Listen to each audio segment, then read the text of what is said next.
कि ऐसी कौन सी बात है कि हमको पॉलिटिक्स में जाने से डिस्करेज किया जाता है। अब एक बात बताइए, हिंदुस्तान में सबसे अच्छा कैरियर तो प्रधानमंत्री बनने का है ना। पूछिए क्यों? कि अगर आप यूपीएससी करेंगे तो ज्यादा से ज्यादा क्या होंगे? आप पर्सनल सेक्रेटरी बनेंगे प्रधानमंत्री के। अगर आप इंजीनियर बनेंगे तो ज्यादा से ज्यादा क्या करेंगे? आप प्रधानमंत्री का ट्विटर हैंडल चलाएंगे। अगर आप बिजनेसमैन बनेंगे तो ज्यादा से ज्यादा क्या करेंगे? आप प्रधानमंत्री के पीठ पे हाथ रखेंगे। तो जब पॉलिटिक्स में इतना अच्छा कैरियर है तो पॉलिटिक्स में लोगों को डिस्करेज क्यों किया जाता है? अब इस पॉइंट को समझिए। आप में से बहुत सारे लोग क्रिकेट को देखते होंगे, वैसे भी देखिएगा क्योंकि आजकल हिंदुस्तान की पॉलिटिक्स क्रिकेट से ही डिसाइड होती है।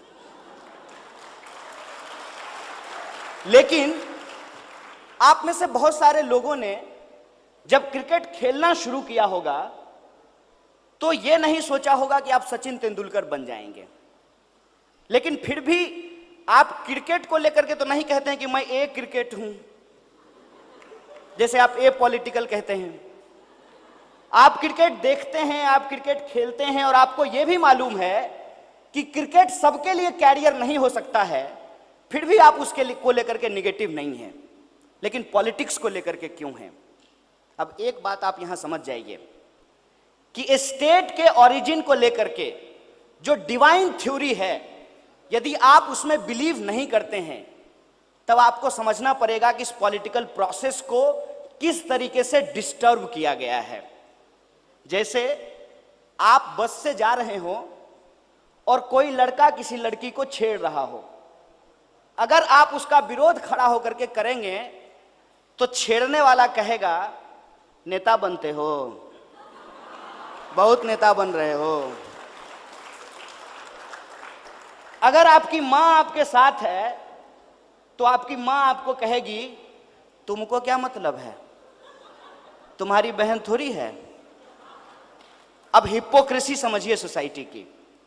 सुबह जब आप स्कूल गए होंगे तो जो असेंबली हुआ होगा, जो प्रार्थना हुई होगी, उसमें आपको एक ओथ दिलवाया गया होगा, हम सब भारतीय हैं, हम सब भारतीय आपस में भाई बहन हैं और आपस में जो भाई बहन हैं उनकी रक्षा के लिए आप खड़े हो जाइए। तो आपकी मां ही कहेगी कि नेता बन रहे हो। अब यह समझ में नहीं आता है कि ऐसा क्यों है। इसको समझिए कि जिस पॉलिटिकल सिस्टम में हम लोग रह रहे हैं उसको डेमोक्रेसी कहते हैं। अब यहां एक इंटरेस्टिंग बात समझना है। आप सारे लोग स्टूडेंट हैं, कुछ दिन के बाद आप जॉब लेने के लिए अपना सीवी बनाइएगा, तो सीवी किसी का देखिएगा ना तो ऐसा लगेगा कि आप पॉजिटिविटी से नहा लिए हैं। वो इंसान चाहे जैसा भी हो, लेकिन उस सीवी में इतनी पॉजिटिविटी होती है, इतनी मिठास होती है कि आपको पढ़ करके डायबिटीज भी हो सकता है।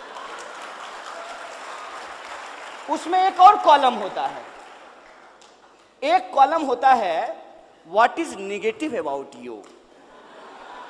ये जो what is negative about you होता है, उसमें भी जो लोग लिखता है वो भी पॉजिटिव बात ही लिखता है। इंडियन सोसाइटी की हिपोक्रेसी यहीं पे समझ में आती है। और मैं भारत को ब्लेम नहीं कर रहा हूं, मैं अपनी सोसाइटी के ऊपर सवाल इसलिए खड़ा करता हूं क्योंकि डेमोक्रेसी को जिंदा रखने के लिए सवाल पूछना बहुत जरूरी होता है। हम ये क्लेम करते हैं, जो कि फैक्ट भी है, कि हम दुनिया के सबसे यंग नेशन हैं और दुनिया की सबसे लार्जेस्ट डेमोक्रेसी है।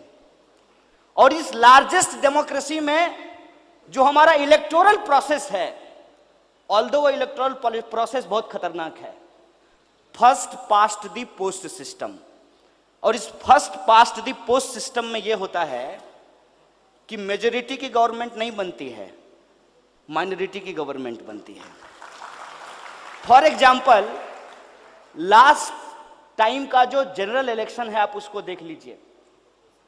The NDA got 31% vote and there was 69% vote against the NDA, but who is our prime minister?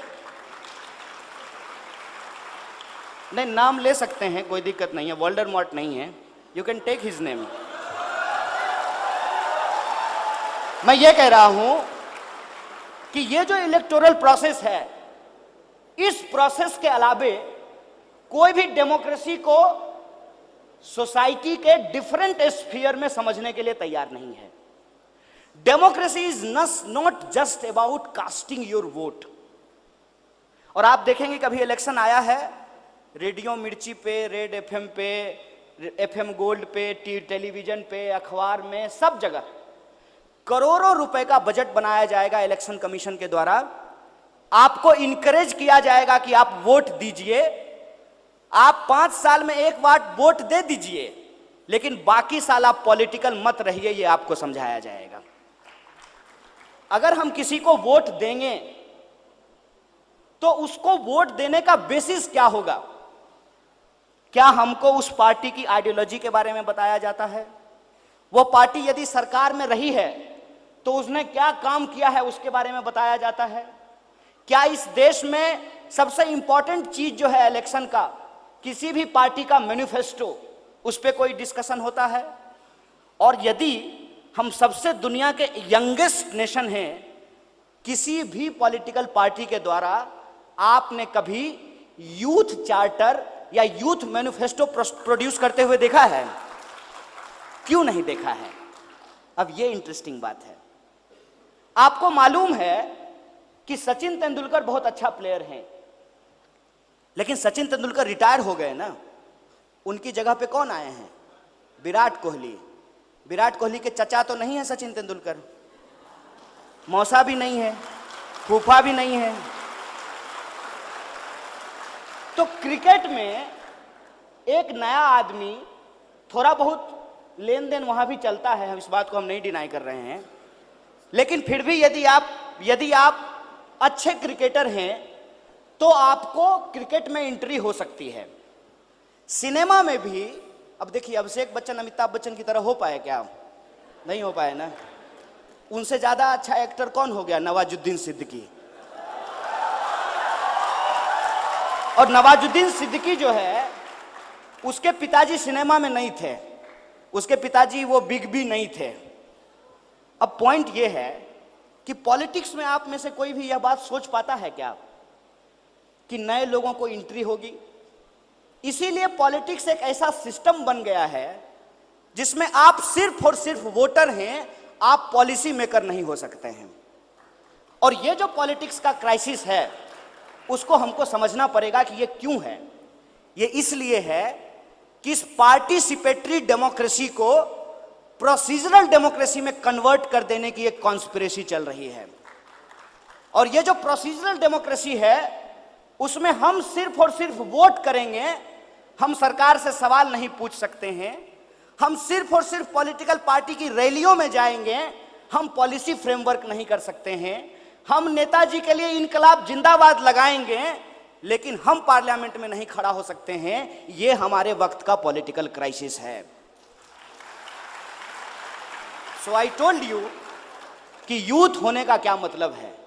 Youth होने का मतलब यह है कि आपको आपके आसपास में जो चीजें घट रही है उससे आपको फर्क पड़ना चाहिए। और जब आपको फर्क पड़ता है तो आपको अपने जैसे लोगों से बातचीत करना चाहिए। That is the communication, the basic point of democracy. और दूसरा, जब हमारे जैसे लोग हमको मिलना शुरू हो जाएं तो हमको उनके साथ कोलैबोरेट करना चाहिए। एंड थर्ड थिंग, कि जितने भी so called quote and quote truth हैं, उस ट्रुथ को हमको चैलेंज करना चाहिए, क्योंकि नॉलेज का मतलब होता है the process of learning and unlearning. Learning और अनलर्निंग का जो ये प्रोसेस है, इस प्रोसेस में आपको समझ में आएगा कि हिंदुस्तान, भारत सिर्फ और सिर्फ दिल्ली में नहीं बसती है, त्रिवेंद्रम में भी है भारत। नॉर्थ ईस्ट में भी है भारत, कश्मीर में भी है भारत और कन्याकुमारी में भी है भारत। और इस डाइवर्सिटी को आज खत्म करने की कोशिश की जा रही है।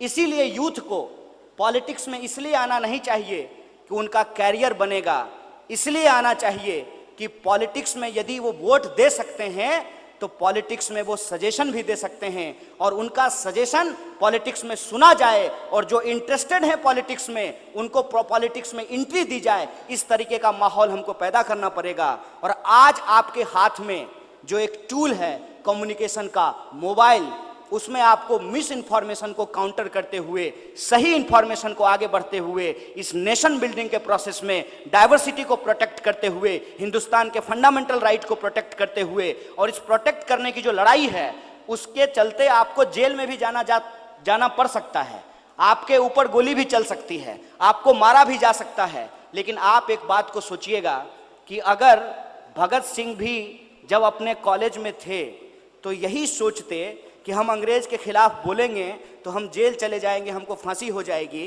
तो भगत सिंह रेवोल्यूशन के लिए नहीं आए होते। और हम तो आपसे रेवोल्यूशन का डिमांड भी नहीं कर रहे हैं, हम तो सिर्फ और सिर्फ आपको अपने कॉन्स्टिट्यूशनल राइट को लेकर के अवेयर होने के लिए, कॉन्स्टिट्यूशनलिज्म को आगे बढ़ाने के लिए और कॉन्स्टिट्यूशनल फ्रेमवर्क के अंतर्गत डेमोक्रेसी को स्ट्रेंथन करने की बात कर रहे हैं। इसीलिए आप सब लोग इस स्टूडेंट पार्लियामेंट में शामिल हुए हैं।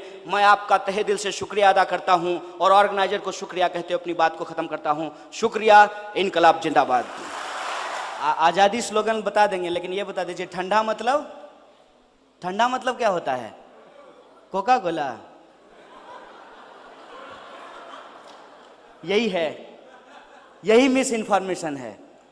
और ये मिस इन्फॉर्मेशन जो मार्केट का है वो आपके सोचने की डाइवर्सिटी को ख़त्म करता है। जो बाहर से आए हैं, त्रिवेंद्रम जाइएगा और वहाँ रेडी पटरी की दुकान पे पूछिएगा कि आपके यहाँ ठंडा मतलब क्या होता है, तो आपको यहाँ का कोई लोकल पेय पदार्थ पिलाएंगे, आपको पीने की चीज़ देंगे। हिंदुस्तान में आज की मार्केट इस देश की डाइवर्सिटी को ख़त्म कर रहा है।